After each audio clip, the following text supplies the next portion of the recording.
你几点回来的这么晚？有一堆破事儿绊住脚了。你好像有一点心事。你和孩子来了，我能有什么心事？我像天天过年一样。你还没学会说话。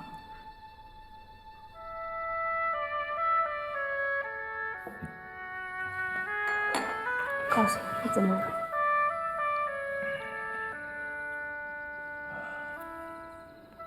亲爱的，我想跟你商量点事儿。我们搬家好吗？搬家？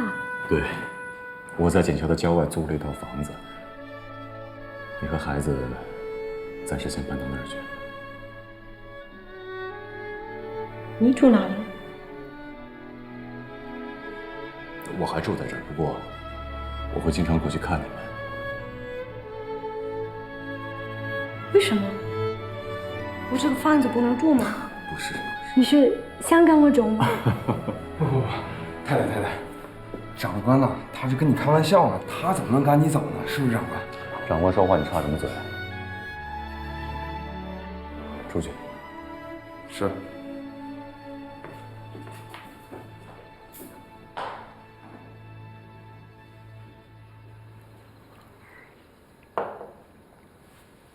亲爱的，你就这么想，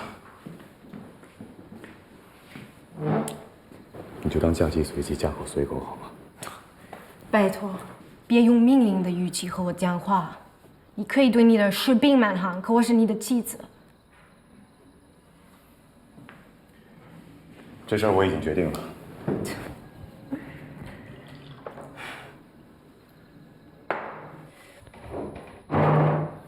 到底发生了什么？你还记得前2天找你谈话的那2个军官吗？我做错什么了吗？错就错在你不该是个俄罗斯姑娘。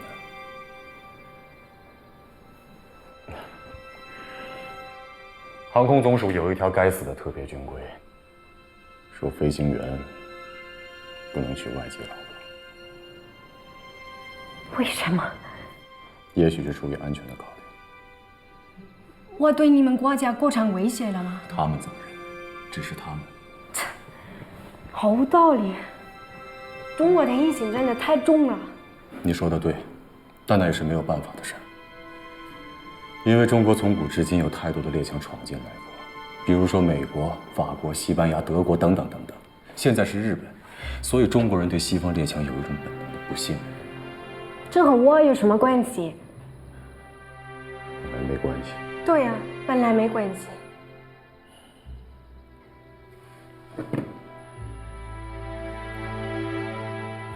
我不想和你争辩，告诉我怎么办。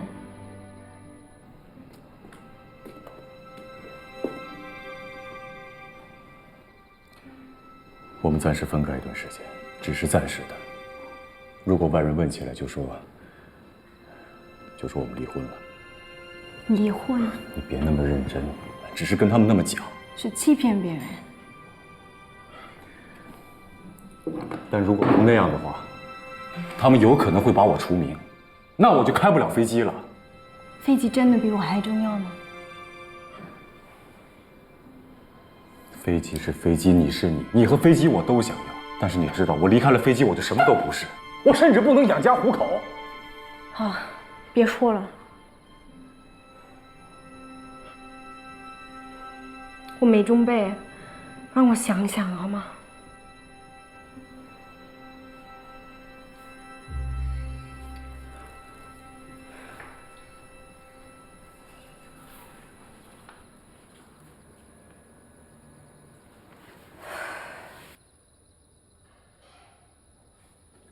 告诉我，你现在对国家有用吗？你从丰田跑出的那一天跟妈是怎么说的？我说我要打回去。你到南京5年了，打过日本人吗？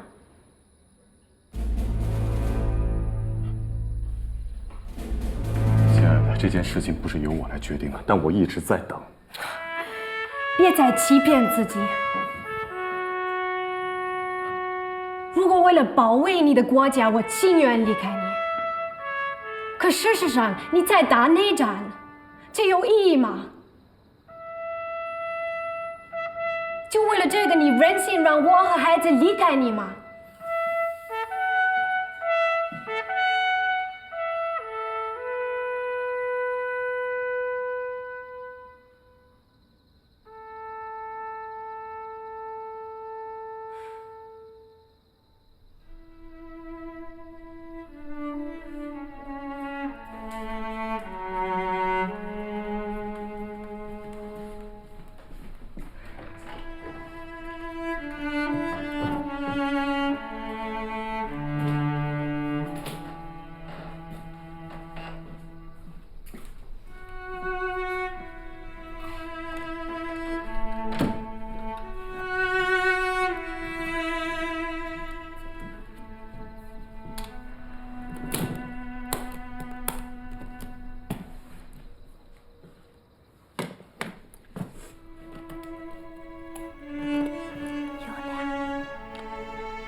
我说你写，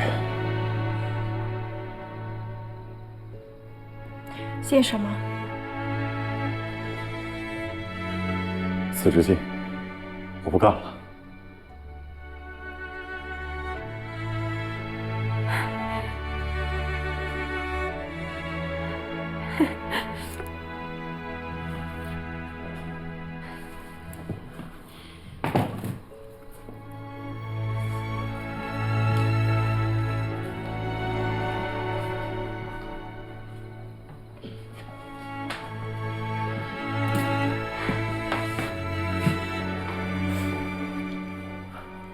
你可别后悔。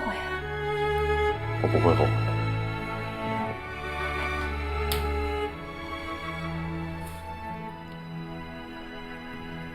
还是你写吧。亲爱的，我下不去手。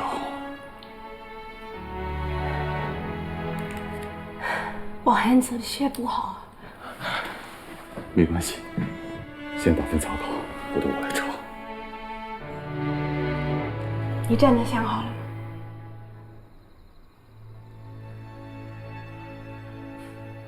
毛总队长，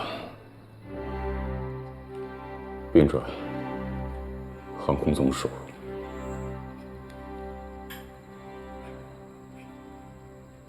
剑桥中央航校教官高志航，于民国16年去俄国贵族之后，格里尔皆前进之后，因此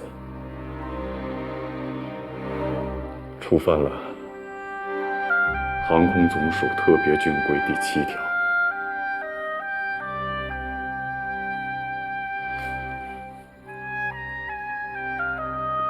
因为夫妻感情笃厚，笃厚怎么写？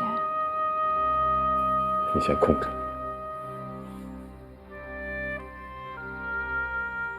女儿年幼，难以割舍，决意我学辞职。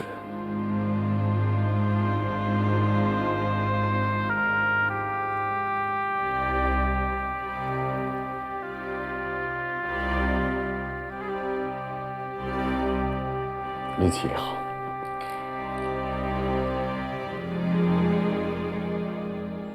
本人原名高明九，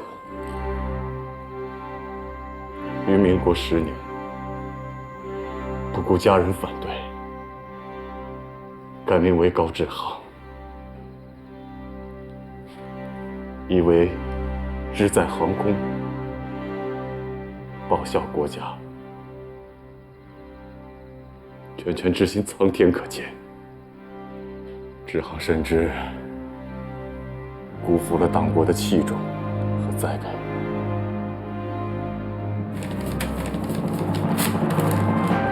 你在干什么？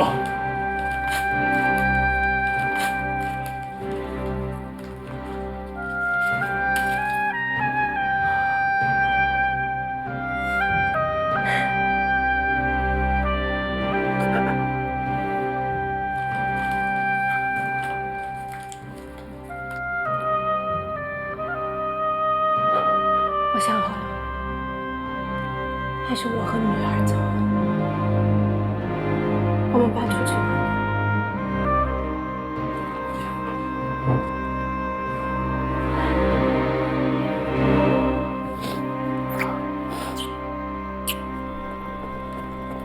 卖报！最新消息，中日签订和美协定，热河察哈尔划给了小日本。请问停一下，孩子，给我来张报纸。好。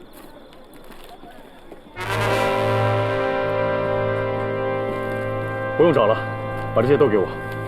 好，谢谢先生。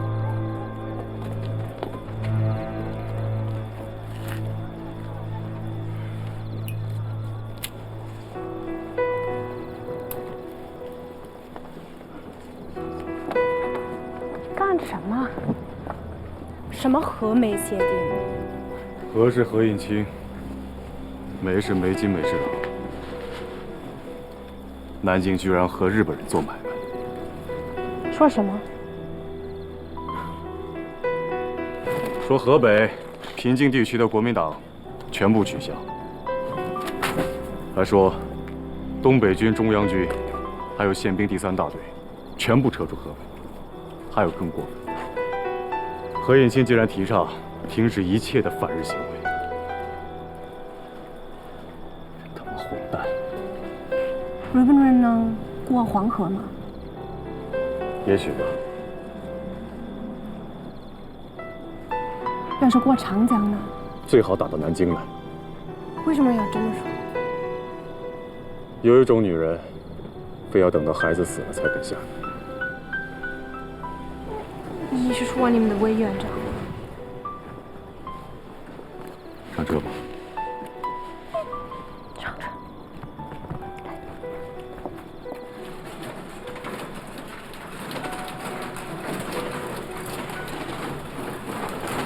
来，你们俩分吧。哎，谢谢老总。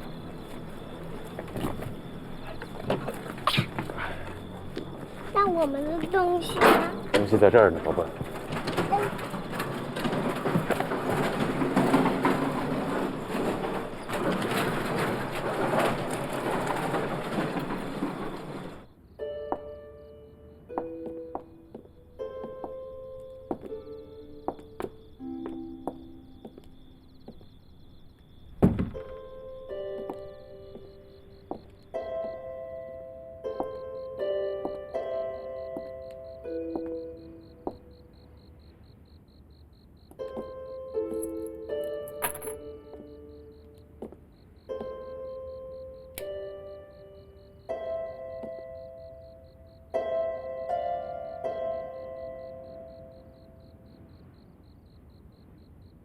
亲爱的，房子不太好找，你和孩子先将就一下。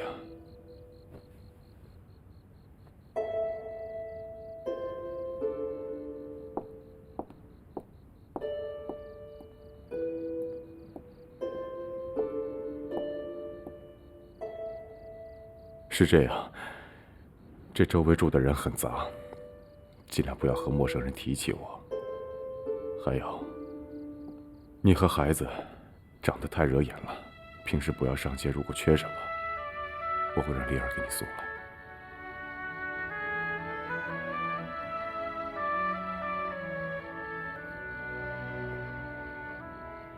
我们不会永久分开吧？不会，我向你保证。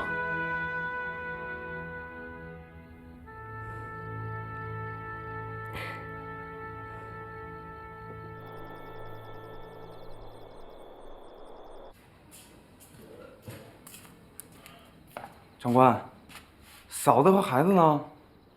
他们搬到杏林街17号去了。背一遍。杏林街17号。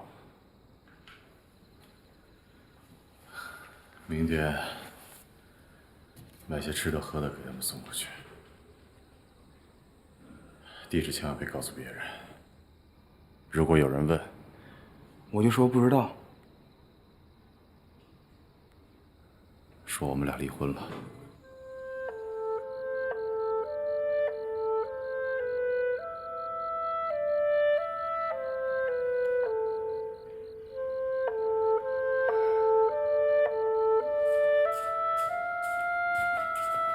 长官，不对呀、怎么了？昨天嫂子还让我给她买一些东西，说你们结婚6周年纪念日，然后好好庆祝一下。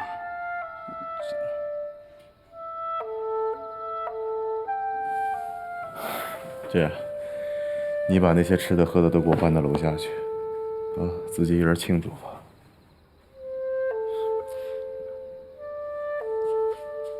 我自己有什么好庆祝的？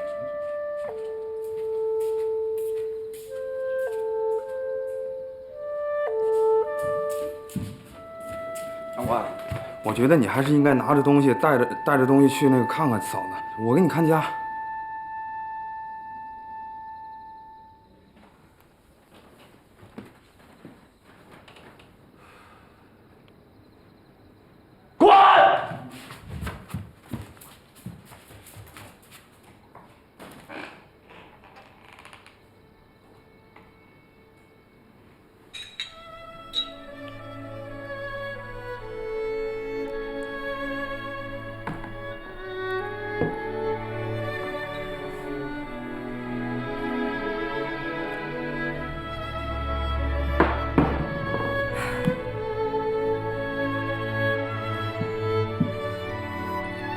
你老娘不在，我替他骂你，你是个瘪犊子。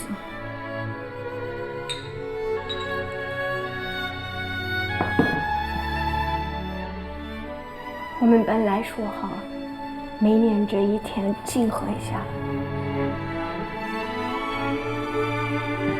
可你把今天这个日子忘了。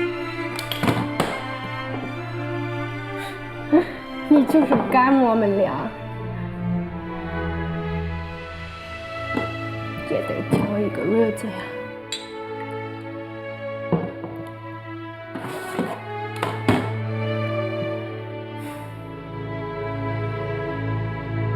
你还有心思笑吗？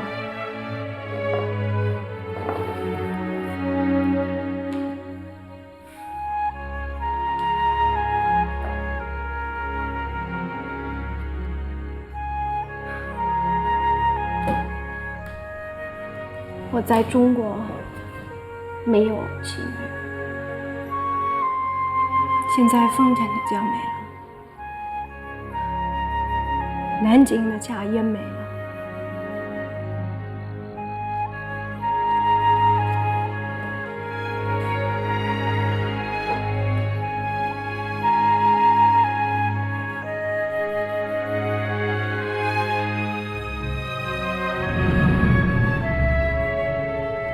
夫妻对拜。你还记着我们结婚那一天？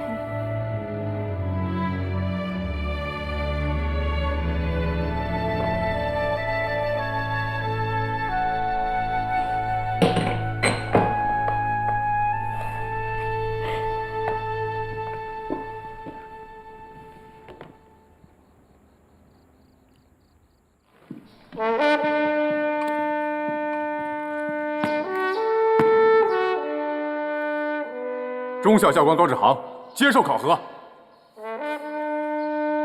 周高官，把情况跟他说一下。是。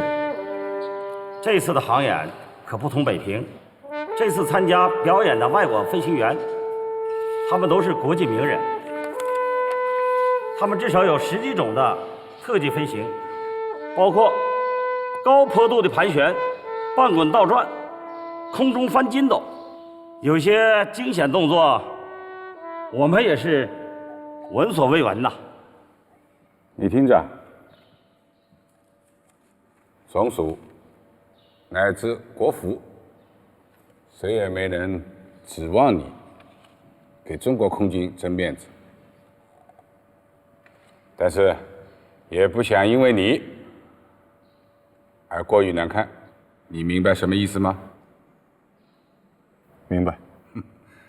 你不明白，飞行表演当天，委员长要去洛阳避寿，你知道这是为什么吗？就是怕你演砸了，把脸丢进了地中海和大西洋。您要是有更合适的人选，您现在就可以换人。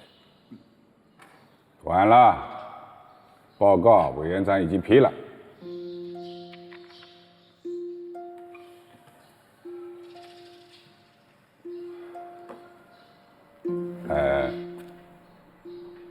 今天把你叫来，就是想让你告诉我们，你会些什么？那得看您让我飞什么机型。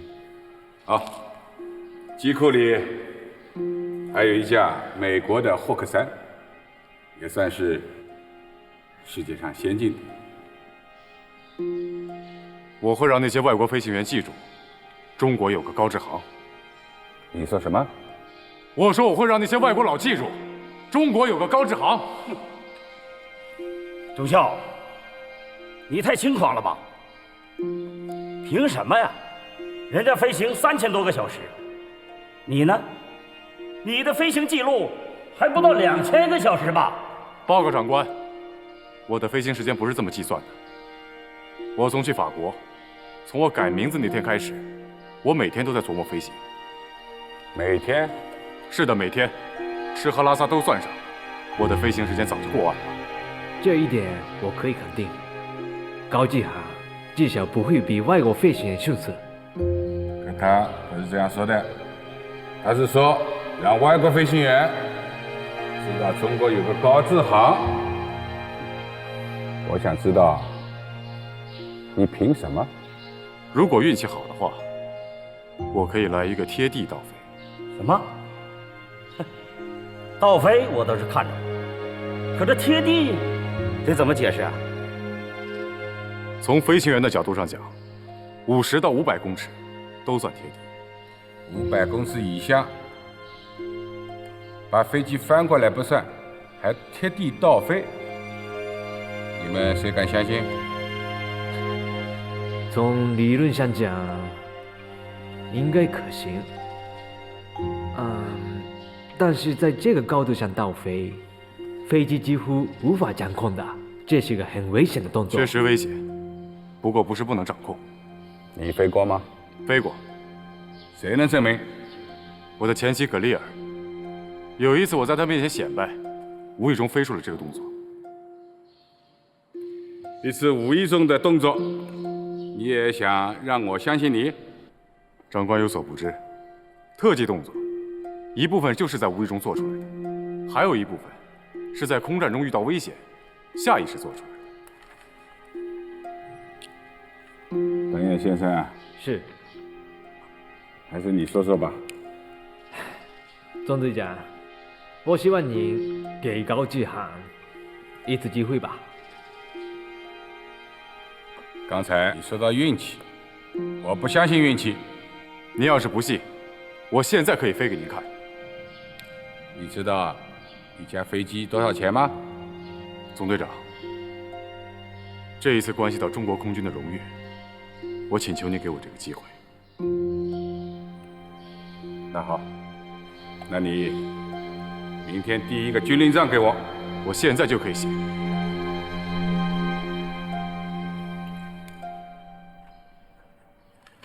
好，我改主意了，你就是列了军令状，也不能贴地倒飞。还有，啊，你们2位今天就到这里吧。是，回吧。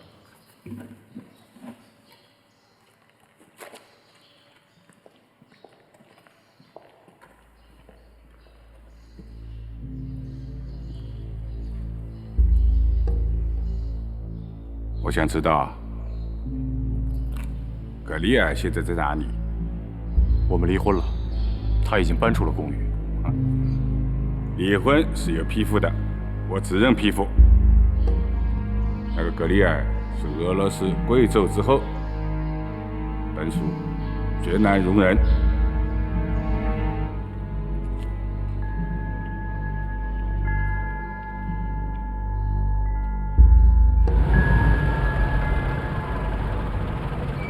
哎，有事儿啊？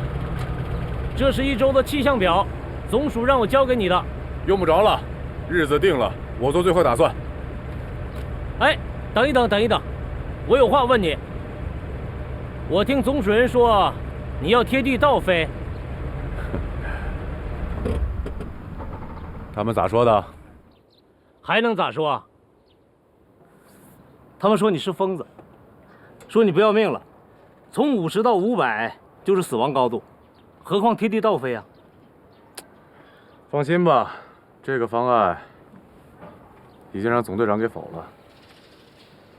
可是你不死心。我啥都没说啊。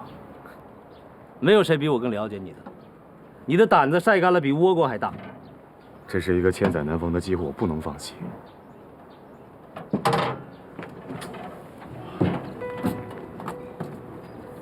志豪，我劝你一句，最好别臭显摆了。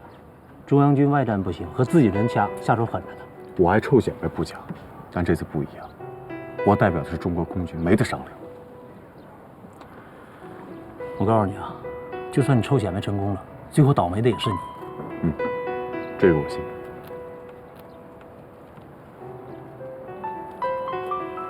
你听我说啊，你还不了解姓毛的，在航空总署，就连周主任都得让他3分。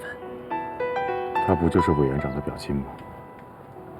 老乡加表亲等于嫡系，我们这些人的小命全都攥在他手里头。他能把我咋的？他还想把我咋的？我连老婆都给保不住。是，我都听说了。你把格里尔秘密转移到了郊外，如果我们没记错的话，是杏林街17号。干什么玩意儿你啊？监视我？干什么玩意儿你啊？问你话呢！松开，松开！我跟你说啊，要不是我监视你，你早就玩完了你。把话说清楚了。南京的特务系统堪比明朝的锦衣卫，一旦你要进入他的视线，那你就撤都撤不出来了。那你看我该咋办呢？啊？要么休了他，留在南京；要么带格里尔远走高飞。如果你要选择后者的话，我敢肯定，他们肯定会在背后打你黑枪的。为啥？你天生功夫厉害，他们怕你投靠共匪啊。我跟共匪有什么关系？啊？说这个得有根据吧？他们不需要根据，需要什么根据？只要你有抗日救亡的言论，他们就可以跟共匪扯在一起。你别给我扯了你！行，你自己看着办吧啊！我话都跟你说清楚了。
哎呀，哎呀，东北爷们儿，我们好像在哪见过吧？哦，我想起来了，好像是逮捕沈以勤的那天晚上吧。宪兵队的小毛队长。你知道？我老婆孩子呢？我还想问你呢，你的老婆孩子去哪了？一个女人碍上你们啥事儿了？哼！哎呀，这还得问你，你说你干嘛非娶个洋娘们儿？有能耐你们拿枪跟鬼子干去！一个女人你较什么劲？真他妈搞不懂！高志航，搞懂了也没什么用。我们都是端着人家那碗饭，要学得乖一点。说吧，想干啥？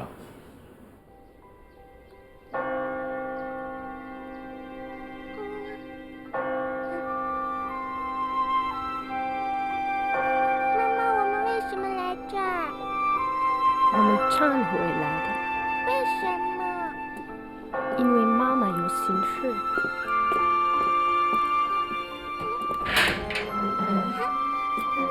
My child, you are upset. Do you have any regrets? Father, my husband was forced to separate from me. I know I shouldn't blame him, but I still hate him for it. This morning, I just left home with the baby.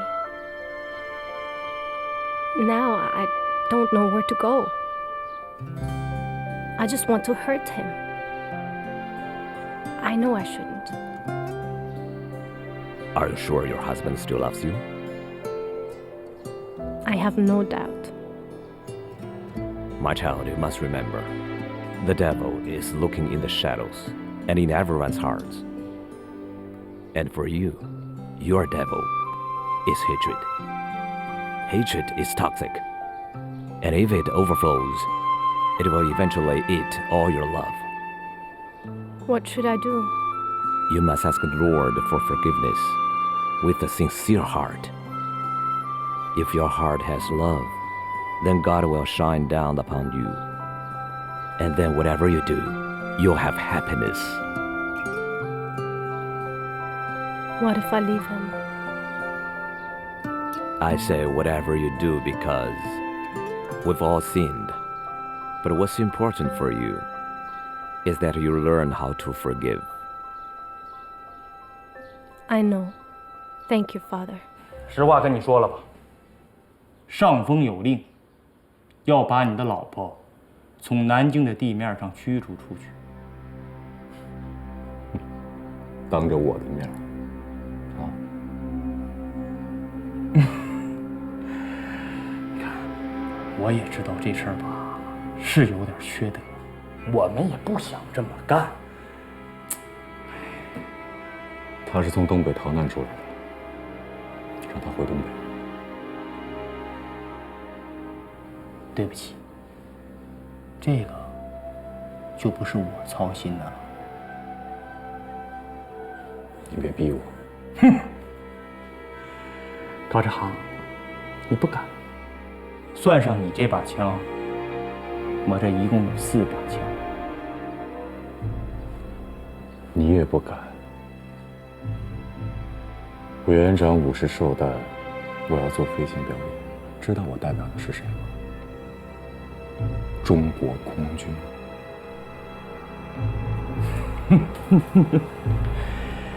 高志航，你很聪明。你们毛总队长有话，说让我不要为难你，但前提是，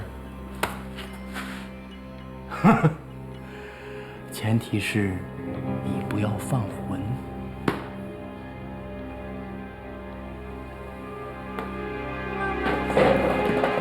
高志航，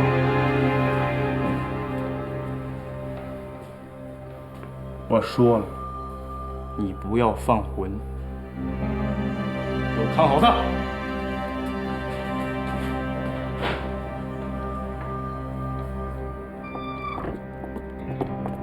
你们是谁？美人儿，别怕，我们什么都不会干，只是想让你离开高志航。不行。你一定听说过宪兵队吧？没有人对宪兵队说不。我们是夫妻。夫妻可以离婚吗？不。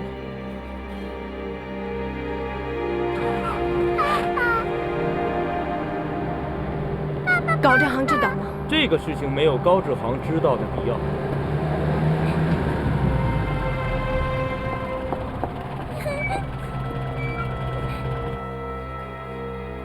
兄弟，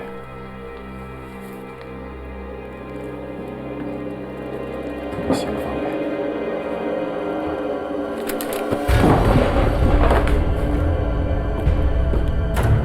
让我进去。把枪给我放下！别怕。把枪放下！高志航，别胡来。是你别逼我，老子本来属兔的，你要逼我，我能输了，你信吧？这行能静下。高志航，我告诉你，这个事情不是我们两个人能控制得了的。放他们走！一旦出事了，你的老婆孩子都遭殃。放他们走！高志航，这是上峰的命令，你知道是谁下的命令吗？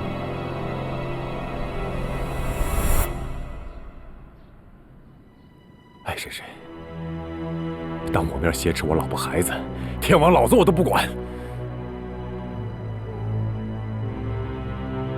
好，我放人。格丽尔，进屋。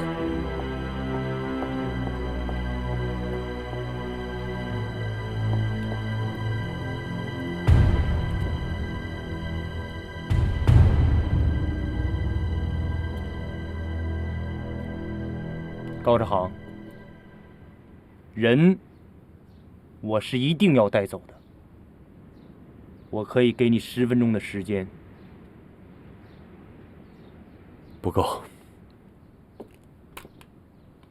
最少半个小时。你想干什么？亲个嘴儿，抱一抱，没准上个床。有点耐心。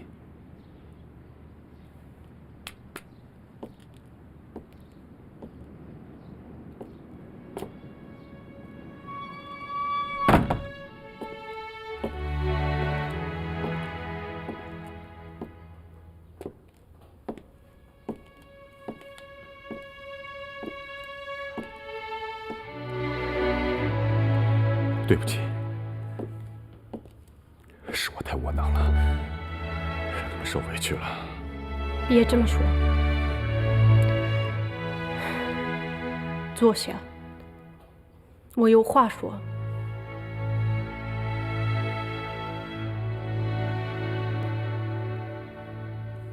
坐下。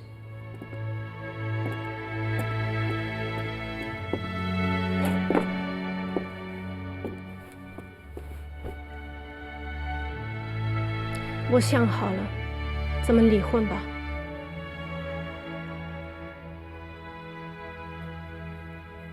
我已经写好了，你拿这个就可以办离婚。你给我扯什么犊子？你少一点上，摆明有本。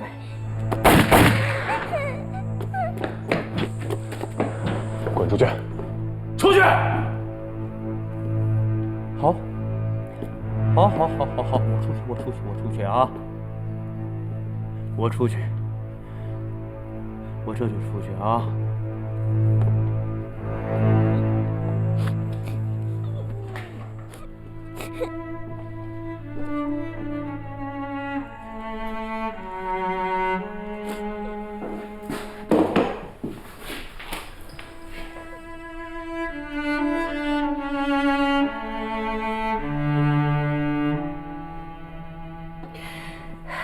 相信我只要开口，你会跟我走，你会的。可然后呢？我太了解你了。飞机是你的命，离开了飞机，你经济上就没了。你也说的。雨果说过，人有2次生命，一次是开始生活的时候，一次是萌发爱情的时候。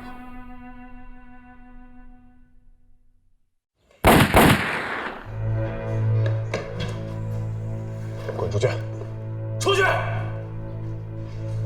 滚！好，不滚，不滚，我出去。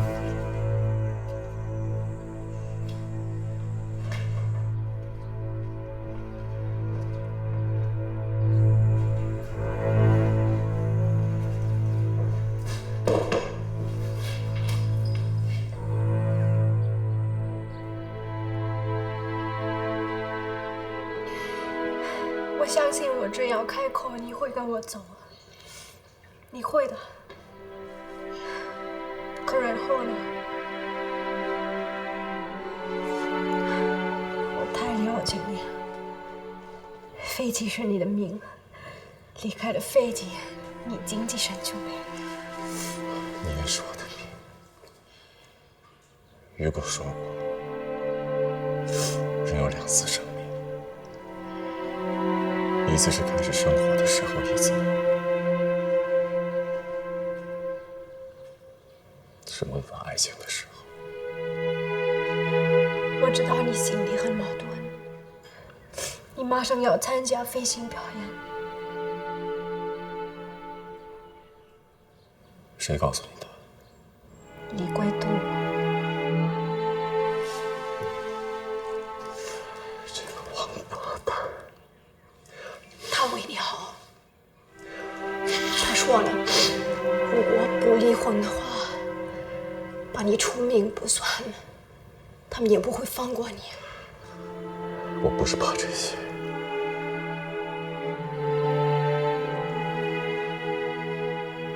我怕的是，真到中日宣战那一天，我没有飞机打鬼子。我一直在等，我知道会有那么一天的。你是对的。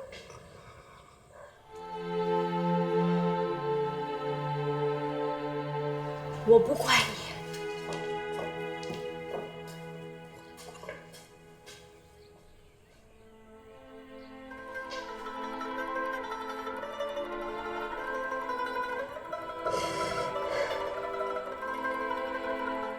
答应我一个要求好吗？你说。我想带走一个女儿。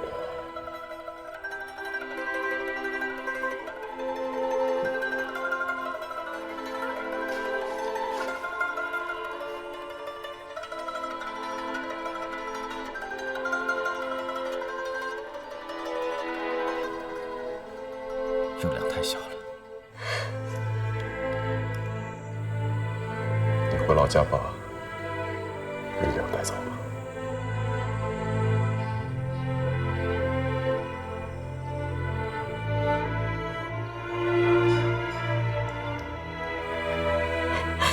我怎么跟家里说？我会给他们写信。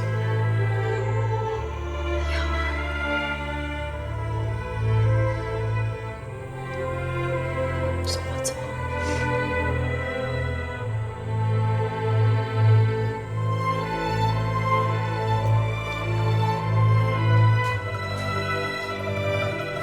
等等。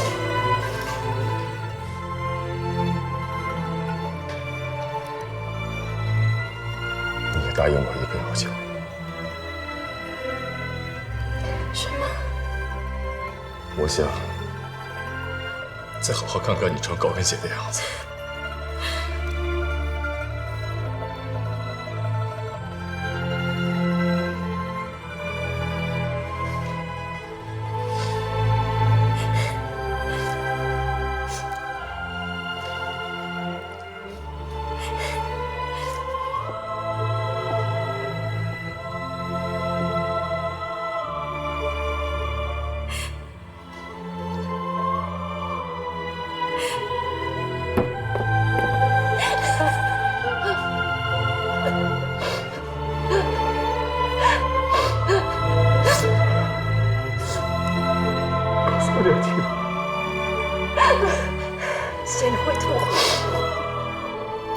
然后我还不知道，真不知道我没有家。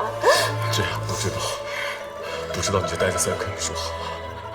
我没有名分。那就去丰田，丰田还有我们的一套房子。不想住，我住这个房子，我会想起从前的。先别管了，你妈说过，老天不误下家巧，而且我不是下家巧。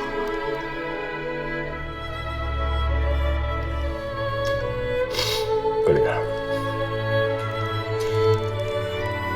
我双腿跪父母。今天我单腿给你跪下。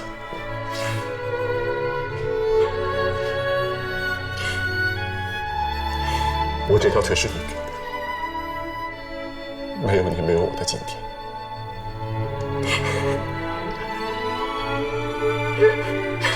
从我们在黑河相识到现在，我没有让你过上几天好日子。别这么说，这辈子我欠你的。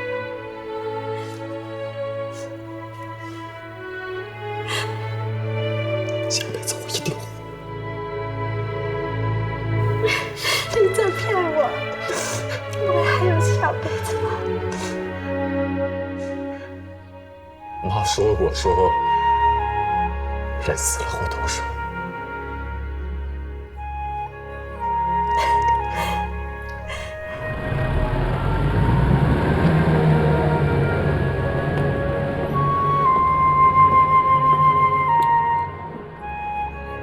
格里尔并没有做错什么，他只是无意中碰触了南京的一条特别军规。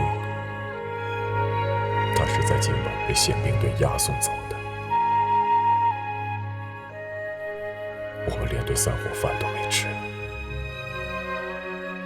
而不免为之感叹：国未破，家先亡。老大我生未尽兴，爱未尽情。而时下，更让我忧虑的是两个女儿。丽亮已经读书，要是被他母亲领走，等待他们母女的只能是颠沛流离、凄风苦雨。而有亮年纪尚幼，我终日军务缠身，肯定照料不周。那念及此，我心里既痛刀割。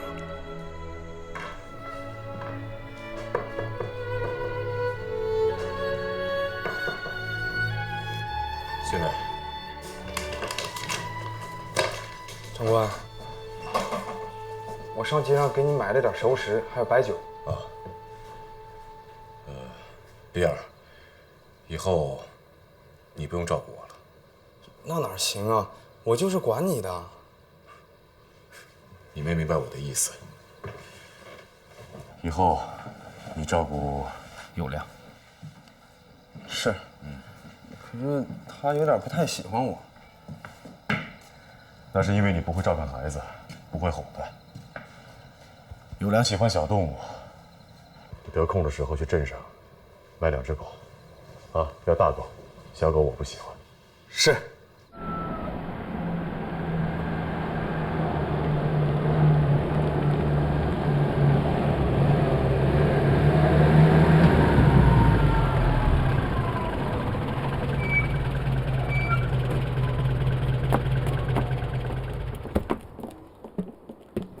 好了，可以下车了。来，我扶你。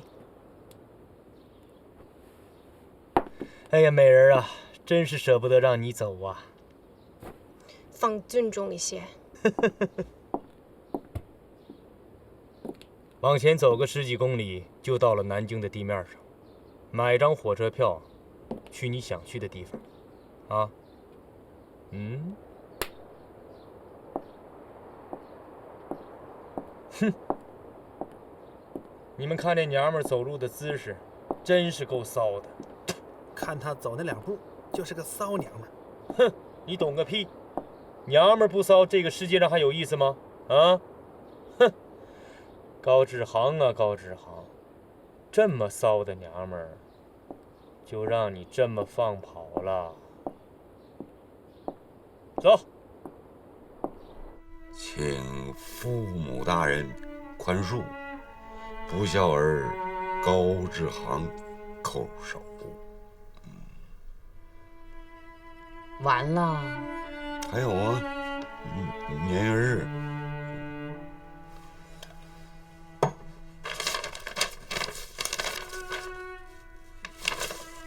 你说，挺好的一个家，说散就散了，你说呀？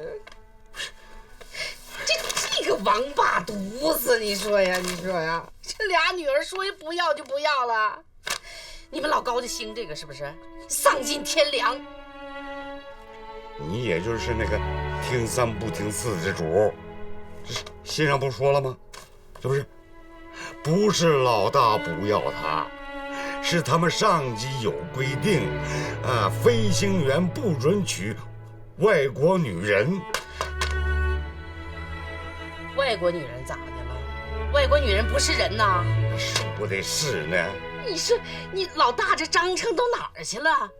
当初领回家来，咱不也没让进屋吗？这不也进来了吗？这跟他上面闹啊！你寻思在咱个人家呢？那当兵吃粮就得服人家管，服人什么管？让他给小日本子交枪，他就交啊？你看你有外甥啊，你有能耐，哎，你上南京闹去，我给你打票呗，啊？这那玩意儿，你说咱老大这个兵当的呀，他多窝囊啊！你说呀，小鬼子不打啊，一竿子撩南京去了。到南京娶个媳妇儿，结了婚吧，又说啥不符合规定，让离婚。哎呀妈呀！你说老大图啥呀？你说，要我呀，我就一竿子撩了。傻丫子，上哪儿啊？回东北当王房奴啊？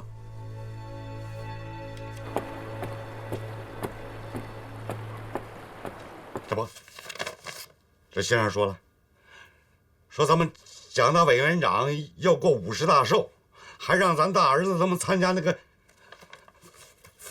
飞行那个表演。你看，不是你说老蒋这个人心多大吧？啊，国家都这样了，他还过啥大寿啊？哎呀妈呀！要是我呀，我早找个歪脖子树吊死得了。那啥，我拿纸，你给他写信骂他。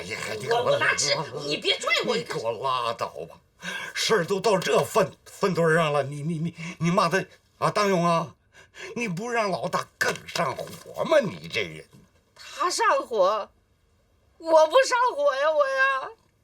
哪天葛丽儿让我回来领孩子，你说我这个老脸，我往哪儿搁呀，我呀？你又来了不是？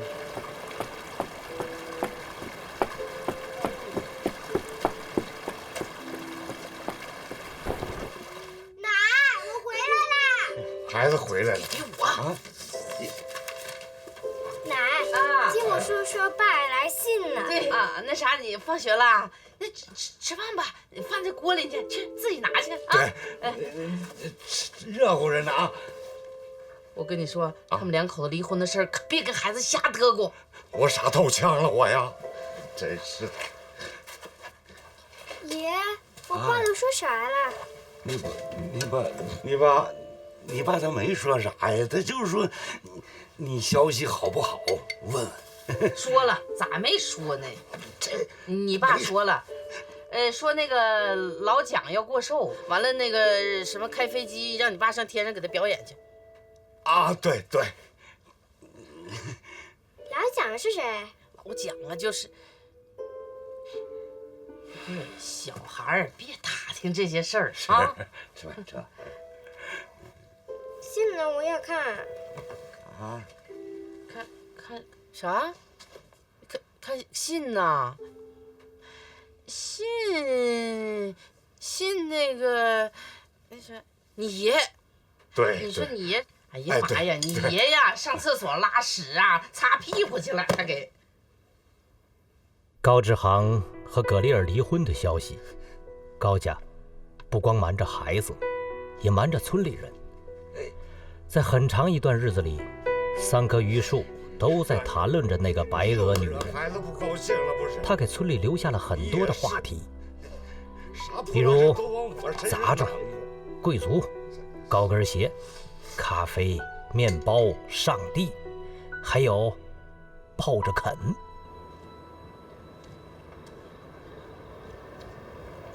我宣布，蒋委员长贺寿大典现在开始，全体起立，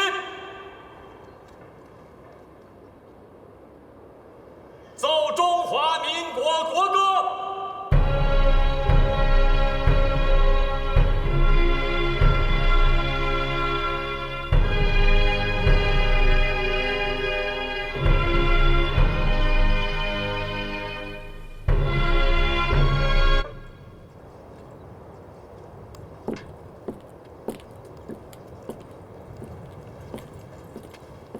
旗呢？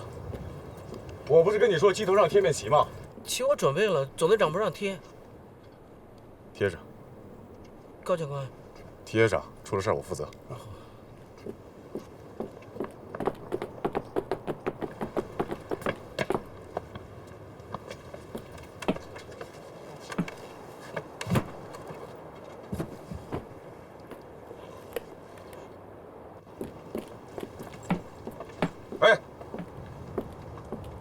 谁让你贴的？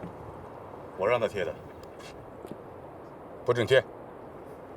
为啥不准贴？请问总队长，我又触犯哪条军规了？我是怕你丢人现眼。那您可以取消我的飞行表演，现在还来得及。哼，高志航，我知道你有意见，说出来可以听听吗？驱逐格里尔是你下的命令。你可以这样认为，你不觉得很过分吗？高志航，你在质问我吗？你要知道，你是党国之军人，儿女私情，当置之度外。党国之军人，好啊。党国之军人能够容忍日本人在地面上撒野，却容不下我老婆。搞不明白。恃才傲物，目无长官，还嬉皮笑脸，谁管你这个臭毛病啊？报告长官，志航生来这副德行，你要骂应该骂我爹娘去。你给我站住！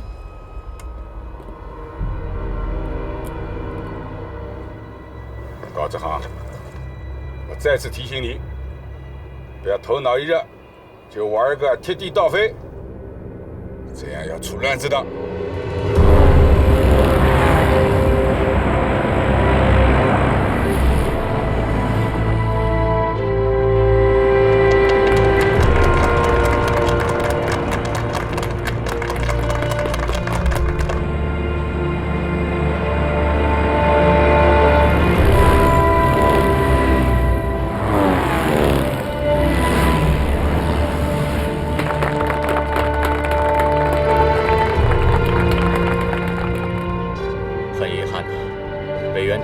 亲自前来。我今天晚上会在电话上形容给他听的。哦，对了，委员长本来不打算要请日本领事的，我后来说服了他。我是想让日本领事给日本内阁传句话：中国空军已经成军了。啊，夫人这么说，我的压力可就大了。说实话，就中国现在的情况，空军和日本比起来，数量上是有绝对优势的。我不这么看，我更看重意志。楚虽三户，亡秦必楚。法国素有特技表演传统，从1931年开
叫什么？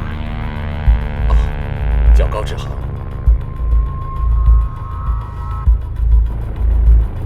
高志航，你对赌什么？你别忘了，你今天代表的可是中国空军。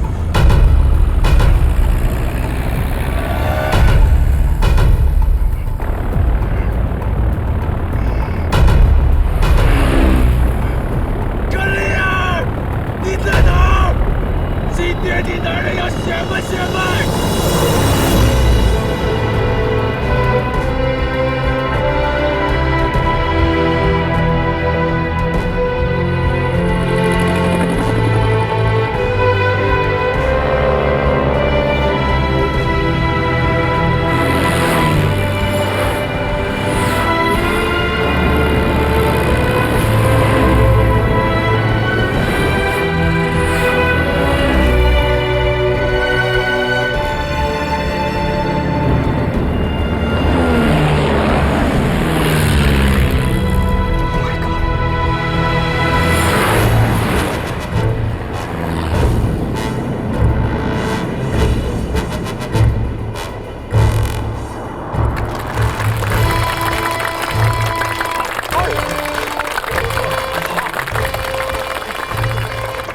真不敢相信。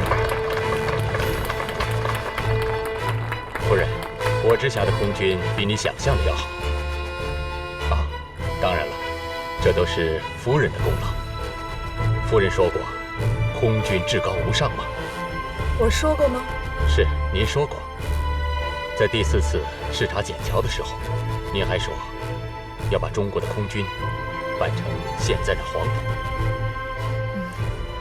谢谢。有人说，这只是句大而无当的口号。不，在我看来，夫人这是大方略，极具识台眼力啊。柔然，你去帮我问一下，这个飞行员叫什么名字？怎么了，外公？我们国家就缺这样的英豪啊！就凭他刚才的表演啊，我捐1万银元。好啊！明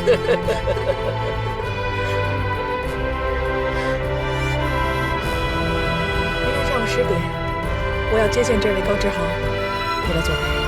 好。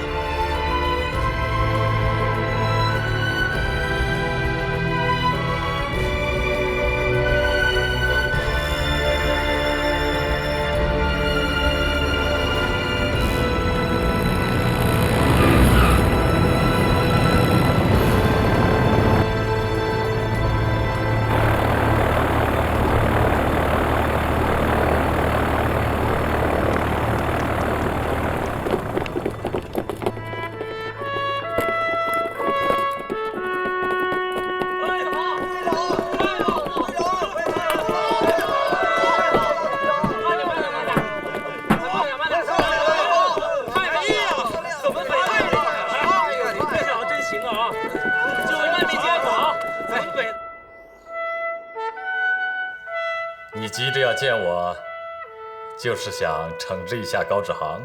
不错，未曾匹夫之勇，全然不把上司的命令当回事，你能容忍这样的部下吗？帮主啊，你的心情我能理解，不过我要提醒你，3天之内，高志航那个贴地倒飞的照片将会刊登在全国几百家报刊上，说不定还会轰动全世界。你知道这意味着什么吗？所以，我把你请来是向你请示。你到底想干什么？想把他踢出航校。哼，好啊好啊，你这个想法倒是和蒋夫人的不谋而合。这样吧，10点钟我要带高志航去见蒋夫人。1周之内，你肯定能得到高志航的最新消息。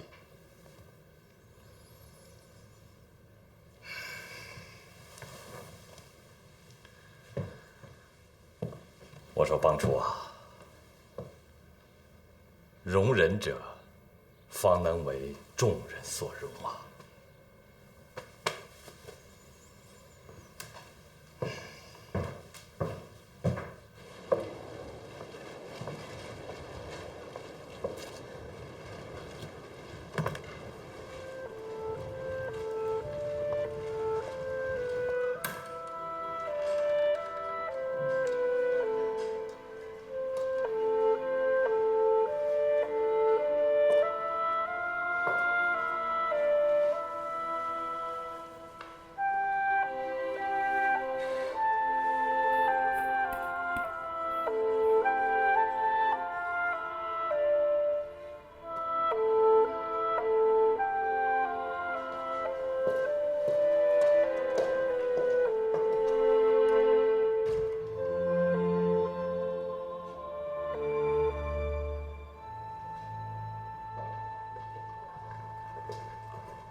长官，您看什么呢？蒋夫人有个毛病，不是习惯，她见不得别人身上有线头什么的，这样她会不舒服。那我该怎么称呼蒋夫人？我一直以为你是个粗人，看不出来你也挺细心的。这是我来南京以后学会的。他更喜欢别人称他公职。可我听说蒋夫人挂名的公职不少。你是空军教官，还是叫他秘书长吧。明白了。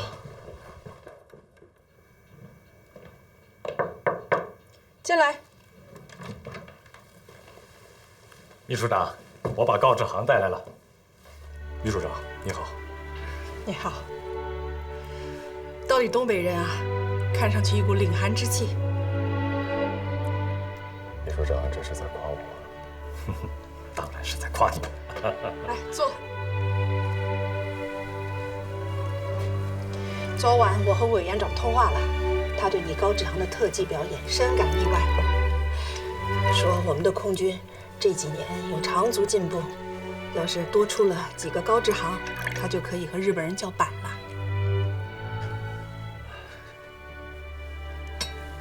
后面还有话说我们的空军还年轻，有很多的事情不尽如人意。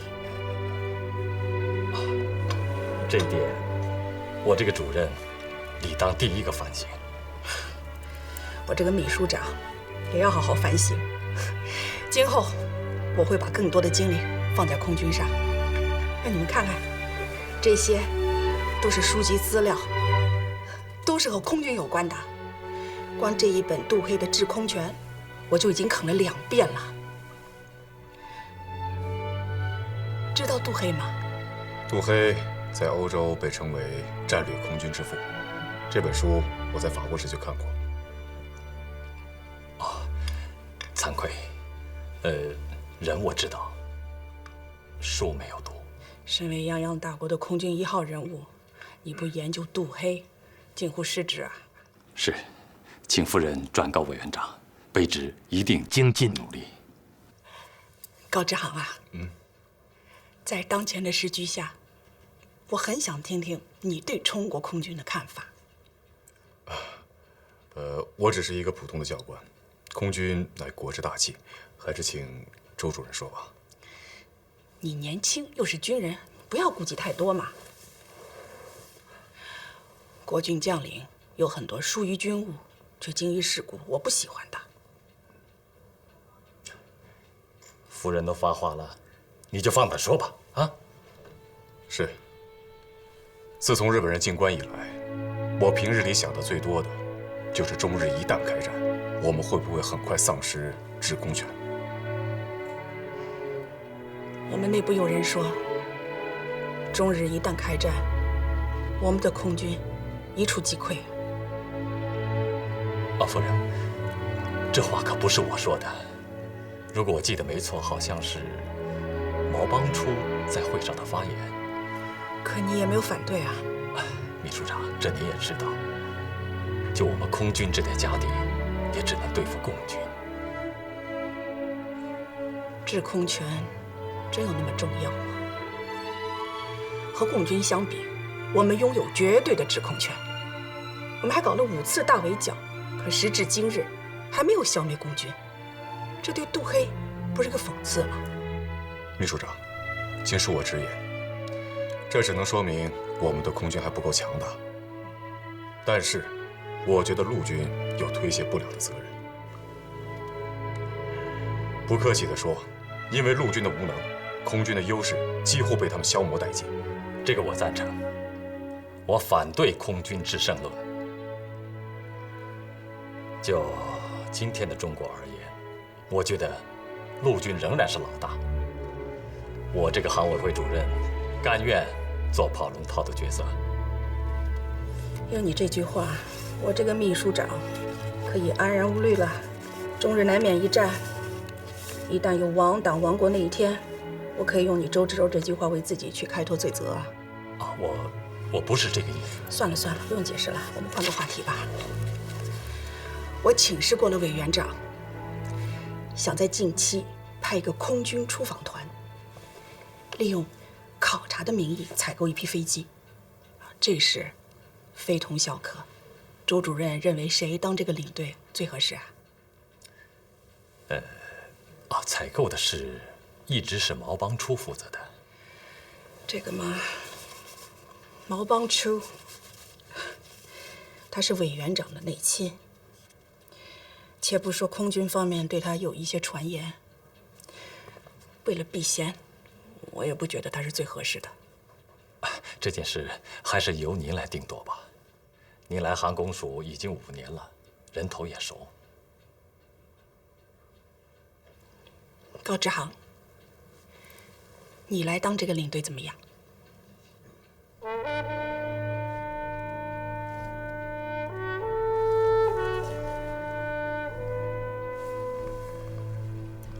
承蒙秘书长厚爱，不过志航官阶低微，资历有限，万一出了纰漏，怕担待不起。你留过法，我也相信你的专业眼光。不过，委员长是更喜欢剑桥出来的，我需要一个强硬的理由说服他。哦，对了，张学良将军当着我的面夸奖过高志航啊。张学良熟悉你啊？实不相瞒，在我来南京之前，张学良将军曾经亲笔为我向你写过一封推荐信。哦，都这么久了，你怎么没给我看过呀？我只是想自己收着，留个念想。你说说看，你什么想法？志航不想靠人际关系，而是想在战场上证明自己。你准备一下，这个出访团的领队就是你了。是。我想诸位都已知晓，南京航空总署基于国内的局势发展、空防战术的需要，现决定将空军的教导总队改为驱逐总队，下面分6个大队。本人身为新任司令长官，深感责任重大呀！我在这里盟誓，我愿与诸位同仁一道，沐浴领袖光辉，秉承总理遗志，为建设我强大空军弹尽竭力，子而后已。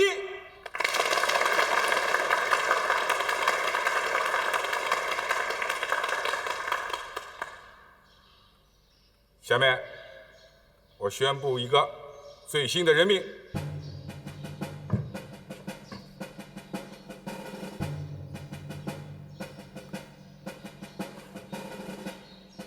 请高志航上台受令。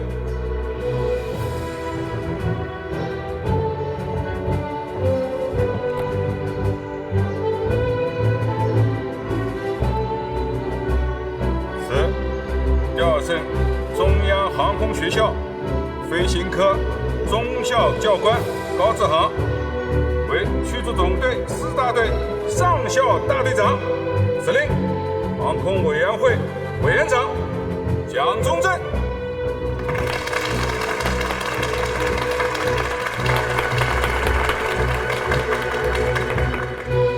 鉴于高志航在着手飞行当中的出色表演，航空总署决定授予他宝鼎勋章1枚。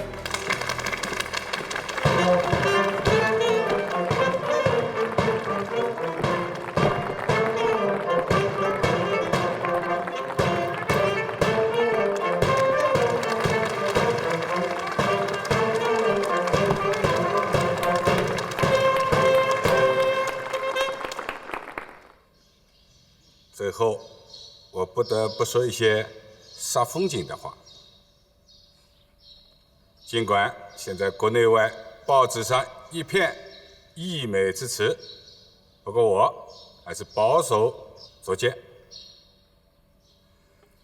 高志航在着手上的飞行表演，他那些所谓的惊险动作，在我看来，纯属是莽撞的即兴之作，是花拳绣腿，是哗众取宠，是逞匹夫之勇，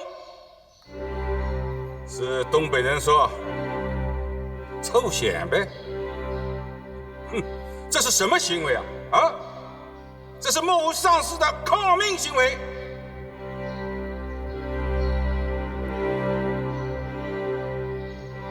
诸位，我至今都不敢想象啊！一旦要是那次表演失败，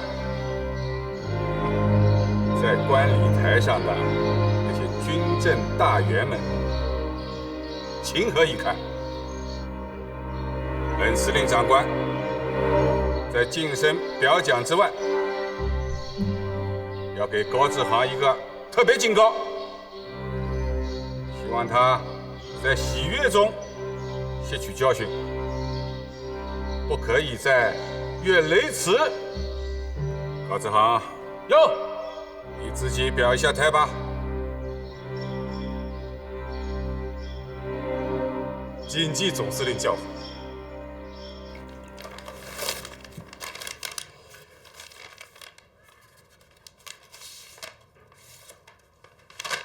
老弟啊，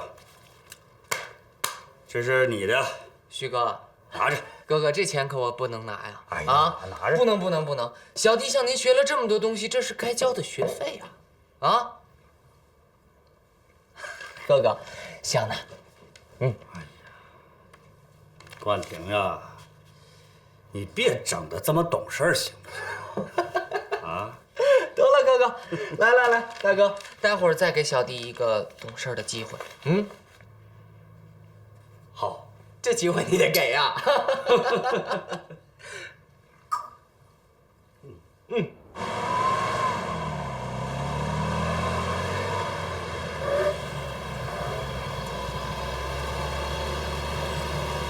你干啥呀？你眼瞎呀？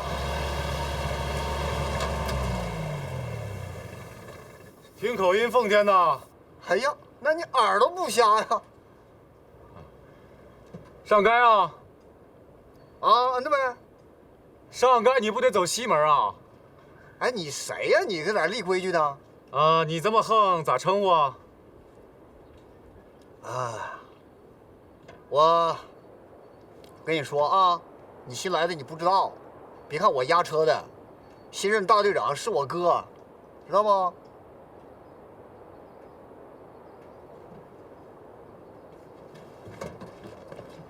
来，你给我下来！你下来！哎呀，让我好好看看我这个兄弟。下来，站住了啊！哎呀妈呀，长官，你还认识我吗？你谁呀？我任逍遥。逍遥，天津那间饭馆，你那喝多了，给我一个人旅训来着，记下来没？你咋跑这儿来了呢？啊！哎呀，这不当时你一句话吗？我回头找部队，东北军名声太臭。